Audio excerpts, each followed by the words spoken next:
KCET 2025 ಅಲ್ಲಿ especially in physics question paper so ಎಷ್ಟು questions ನಮಗೆ ಡೈರೆಕ್ಟಾಗಿ NCERT ಟೆಕ್ಸ್ಟ್ ಬುಕ್ಕಿಂದಾನೇ ಬಂದಿದೆ ಅಂತಕ್ಕಂಥದ್ದನ್ನ ಈ ವಿಡಿಯೋದಲ್ಲಿ ಡೀಟೇಲ್ ಆಗಿ ನಾವು ಅನಲೈಸ್ ಮಾಡ್ತಾ ಹೋಗೋಣ. ಸೊ ಈ PDF ಅಲ್ಲಿ ನಾನು the question which is present in KCET 2025 question paper plus ನಿಮಗೆ NCERTದಲ್ಲಿ ಯಾವ ಪಾರ್ಟಿಂದ ಅದನ್ನು ತೊಗೊಂಡಿದ್ದಾರೆ ಅಂತ ಹೇಳಿ ನಾನು ಕಂಪೈಲ್ ಮಾಡಿ ಕೊಟ್ಟಿದ್ದೀನಿ.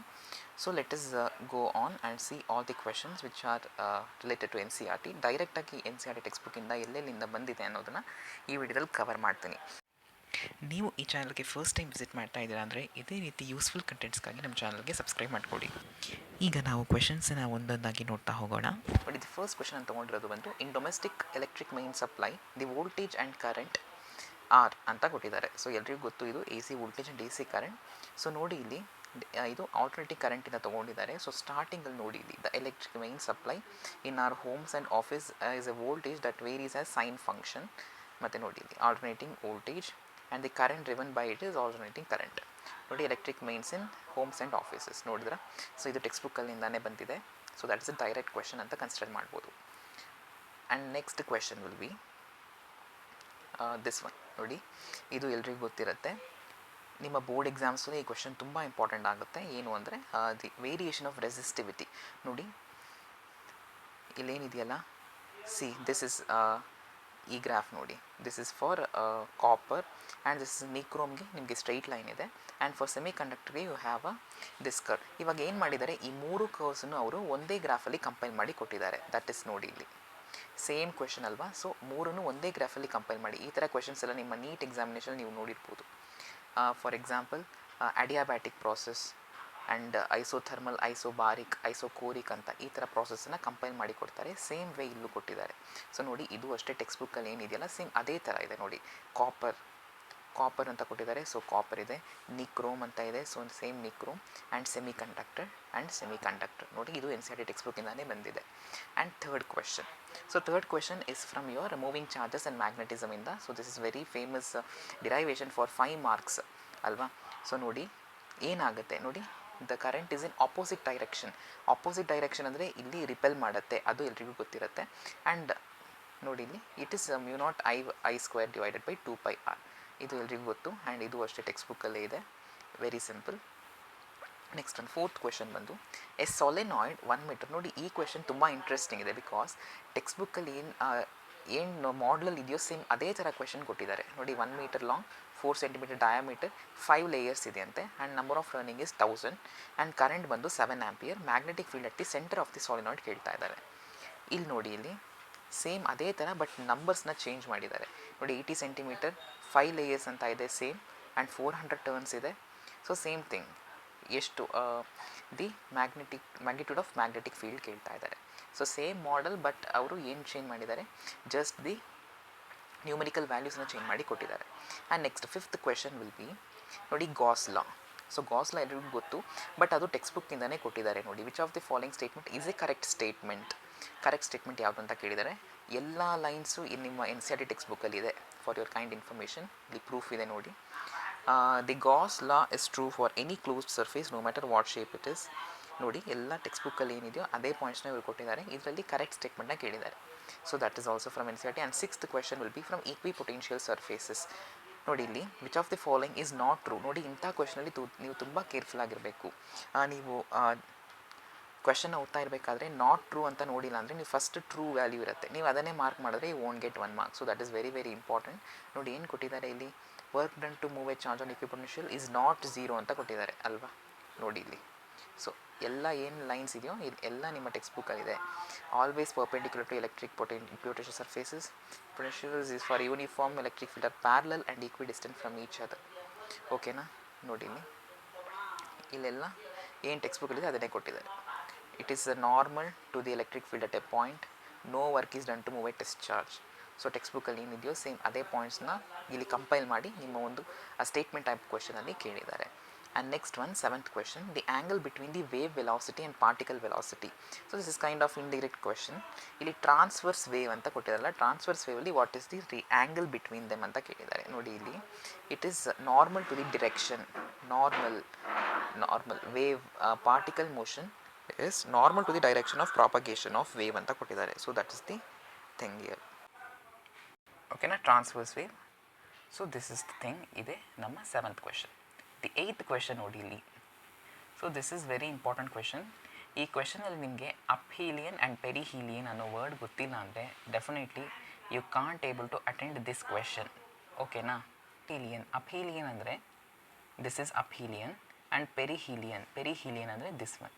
ನೋಡಿ, ಹತ್ತಿರ ಯಾವುದಿದೆಯಲ್ಲ ಅದು ಪೆರಿಹೀಲಿಯನ್, ಪಕ್ಕದಲ್ಲಿ ಯಾವುದಿದೆಯಲ್ಲ ದಟ್ ಇಸ್ ಪೆರಿಹೀಲಿಯನ್, ದೂರ ಇರೋದು ಅಪ್ಹೀಲಿಯನ್. ಸೊ ಈ ವರ್ಡ್ ನೆನ್ಪಿಟ್ಕೊಂಡ್ರೆ ನಿಮಗೆ ಅಲ್ಲಿ ರೇಡಿಯಸ್ ಗೊತ್ತಾಗುತ್ತೆ. ರೇಡಿಯಸ್ ಏನಿರುತ್ತೆ, R P is less than R A ಅಲ್ವಾ. ಈ ವರ್ಡ್ ನಿಮಗೆ ತುಂಬ ಇಂಪಾರ್ಟೆಂಟ್ ಆಗುತ್ತೆ. So that's why perihelion, aphelion. So that is very important. And radius ಹತ್ತಿರ ಇರಬೇಕಾದ್ರೆ ನಿಮ್ಗೆ ಏನಿರುತ್ತೆ, ಪೆರಿಹೀಲಿಯನ್ ಹತ್ರ ನಿಮಗೆ ವೆಲಾಸಿಟಿ ಜಾಸ್ತಿ ಇರುತ್ತೆ and angular momentum is always conserved. So ಈ ಸ್ಟೇಟ್ಮೆಂಟ್ಸ್ ನಿಮಗೆ ಗೊತ್ತಿದ್ರೆ you could solve this question. And ಇದು NCERT ಟೆಕ್ಸ್ಟ್ ಬುಕ್ ವರ್ಡ್ ಏನಿದೆಯೋ ಇದೆಯಲ್ಲ ಅದನ್ನೇ ತೊಗೊಂಡಿದ್ದಾರೆ. And the 9th question will be the total energy of a satellite in a circular orbit. ನೋಡಿ, ಇದು ಇಟ್ಸ್ ಎ ಡೈರೆಕ್ಟ್ ಕ್ವೆಶನ್. ಇದು ಏನು ನೀವು ಕ್ಯಾಲ್ಕುಲೇಟ್ ಮಾಡೋದು ಬೇಕಾಗಿಲ್ಲ, ನಿಮಗೆ ಫಾರ್ಮುಲಾ ಜಸ್ಟ್ ಗೊತ್ತಿದ್ರೆ ಸಾಕು. You could have solve this problem. And look here, ನೋಡಿ, ದಿ ಟೋಟಲ್ ಎನರ್ಜಿ ಇದೆಯಲ್ಲ, the total energy is proportional to -1/RE + H. ನೋಡಿ, ಈ ಫಾರ್ಮುಲಾ ಡೈರೆಕ್ಟಾಗಿ ತೊಗೊಂಡು ಅದು ಕೊಟ್ಟಿದ್ದಾರೆ. ಏನು ಕ್ಯಾಲ್ಕುಲೇಷನ್ ಏನೂ ಇಲ್ಲ. And this is very interesting question. Many of the students would have made mistake here. In this question ಏನು ಮಾಡಿದ್ದಾರೆ ಅಂದರೆ 3 ಸ್ಟೇಟ್ಮೆಂಟ್ಸ್ ಕೊಟ್ಟಿದ್ದಾರೆ ಅಬೌಟ್ ದಿ ಕೊಲಿಷನ್ಸ್. ಓಕೆನಾ. So first statement, initial kinetic energy is equal to final kinetic energy, linear momentum is conserved, ಮತ್ತು kinetic energy during delta t collision time is not conserved ಅಂತ. In this question elastic collision ಇದೆಯಲ್ಲ, so 3 statements ಏನಿದೆಯಲ್ಲ, ದೋಸ್ 3 statements are directly picked from your NCERT text book. ನೋಡಿ, you can look in to it. The initial kinetic energy is equal to the final kinetic energy, but the kinetic energy during the collision time delta t is not constant. So ನೋಡಿ, text ಬುಕ್ಕಲ್ಲಿ ಏನಿದೆಯೋ ಅದೇ ಪಾಯಿಂಟ್ಸ್ನ ಹಾಗೆ ತೊಗೊಂಡಿದ್ದಾರೆ. So the page number for this particular question is your 84th page number in class 11th physics text book part 1. ಓಕೆನಾ, this is the question. And next ಬಂದು 11th question, that is from your semiconductors chapter. ನೋಡಿ, semiconductors ಚಾಪ್ಟರಿಂದ 2 ಕ್ವೆಶನ್ನ ಕೇಳಿದ್ದಾರೆ. So 2 question ಸಹ ನಿಮ್ಮ NCERT text ಬುಕ್ಕಿಂದಾನೇ ಬಂದಿದೆ. ಓಕೆನಾ. So I have proof here. ನೋಡಿ, ದಿ ಫಸ್ಟ್ ಕ್ವೆಶನ್ ಏನಿದೆಯಲ್ಲ, ಅವ್ರು ಏನು ಕೇಳ್ತಿದ್ದ, resistivity and the conductivity of metals. Metals ಅಂದರೆ ಕಂಡಕ್ಟರ್ಸ್ ಅಲ್ಲ. ಸೊ ಕಂಡಕ್ಟರ್ಸ್ದು ಏನು ಅಂತ ಕೇಳ್ತಾ ಇದ್ದಾರೆ. So that is directly given in your NCERT text book. ನೋಡಿ, ಇದನ್ನು ನೀವು ರೆಫರ್ ಮಾಡ್ಕೋಬೋದು. ಸೊ ಮೆಟಲ್ಸ್ದು ಕೊಟ್ಟಿದ್ದಾರೆ, ಸೆಮಿ ಕಂಡಕ್ಟರ್ಸ್ ಕೊಟ್ಟಿದ್ದಾರೆ, ಇನ್ಸುಲೇಟರ್ಸು ಕೊಟ್ಟಿದ್ದಾರೆ. So this is one of the question. And the next question ಬಂದು ನೋಡಿ, ಅಲ್ಲಿ ದ ಎನ್ ಟೈಪ್ ಸೆಮಿ ಕಂಡಕ್ಟರ್ಗೆ ಡೋನಾರ್ ಎನರ್ಜಿ ಲೆವೆಲ್ ಎಲ್ಲಿದೆ. So it is present in your, ನೋಡಿ, this one. So the donor energy level ಇದೆಯಲ್ಲ, see here, this is energy donor, ಇದು acceptor. ಅವರು N ಟೈಪ್ದು ಕೇಳ್ತಾ ಇದ್ದಾರೆ. ಎನ್ ಟೈಪ್ ಸೆಮಿ ಕಂಡಕ್ಟರ್ದು ಡೋನಾರ್ ಎನರ್ಜಿ ಲೆವೆಲ್ ಎಲ್ಲಿದೆ, ಕಂಡಕ್ಷನ್ ಬ್ಯಾಂಡ್ ಹತ್ರ ಇದೆ. ಈ ಥರ ಕೇಳ್ಬೋದು ಅವರು. ಪಿ ಟೈಪ್ ಸೆಮಿ ಕಂಡಕ್ಟರಲ್ಲಿ ಎಕ್ಸೆಪ್ಟರ್ ಎನರ್ಜಿ ಲೆವೆಲ್ ಎಲ್ಲಿದೆ, ವೇಲೆನ್ಸ್ ಬ್ಯಾಂಡ್ ಎನರ್ಜಿ ಬ್ಯಾಂಡ್ ಹತ್ರ ಇರುತ್ತೆ. So that is the question answer here. ನೋಡಿ, ಇಲ್ಲಿ the donor energy level just below bottom of the conduction band. That is the answer for this question. And next one will be from nuclei. ನೋಡಿ, ನ್ಯೂಕ್ಲಿಯಲ್ಲೂ ಅಷ್ಟೇ, which of the following is incorrect with reference to nuclear force.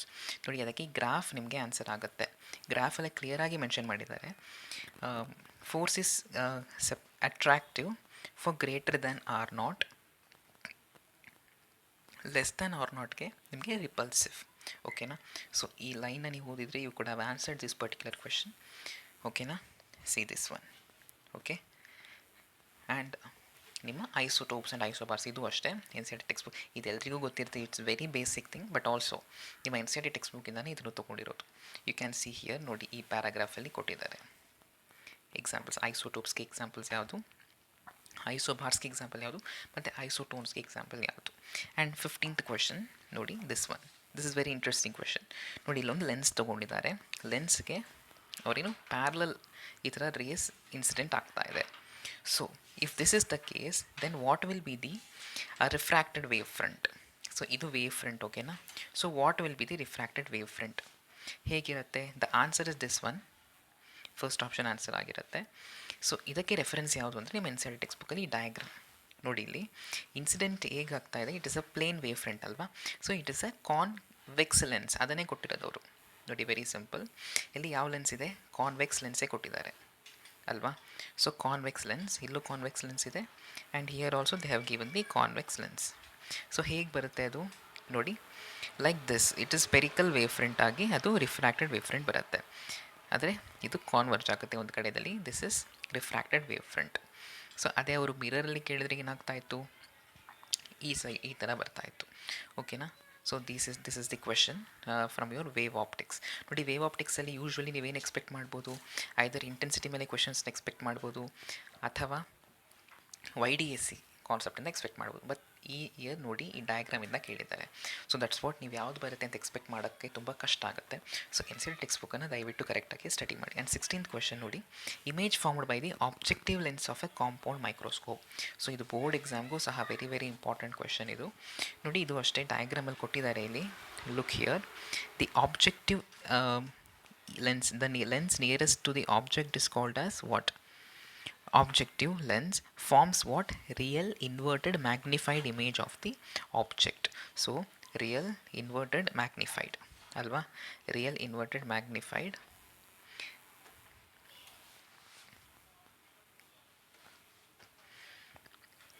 real inverted magnified, this is the answer. Okay na.